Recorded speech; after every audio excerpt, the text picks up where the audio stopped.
गडिंग्लजचं ग्रामदैव श्री काळभैरी चरणी चांदीची पालखी अर्पण करण्याचा संकल्प महालक्ष्मी यात्रा कमिटी व काळभैरी पालखी समितीच्या वतीने सोडण्यात आला आहे आणि त्यानुसार आज मूल येथील गुरुसिद्धेश्वर महास्वामीजी, भगवानगिरी महाराज व बेलबाग येथील महंत सिद्धेश्वर महास्वामीजी व वेदशास्त्री सुरेश हिरेमठ यांच्या दिव्य सानिध्यात व समस्त मानकरी हक्कदार ग्रामस्थ यांच्या वतीने कोपरीतील कारागीर अभिनंदन भोजे यांच्याकडे चांदीचे दागिने आज सुपूर्द करण्यात आले।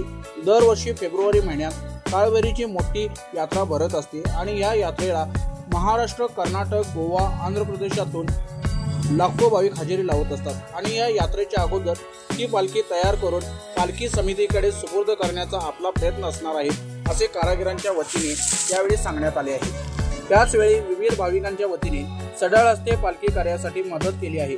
तर लिंगायत समाजातील बीबी पाटील यांनी रोख रुपये 1 लाख रुपये पालखी समितीकडे सुपूर्द केले।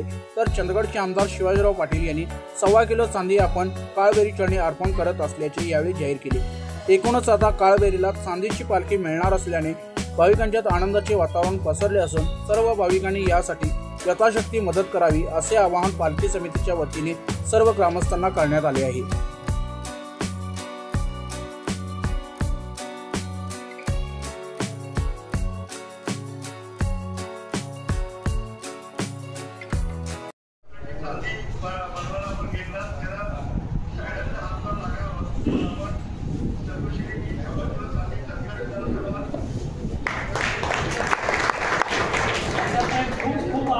सत्यवार्ता न्यूजसाठी धनंजय शेट्टी, गडिंग्लज।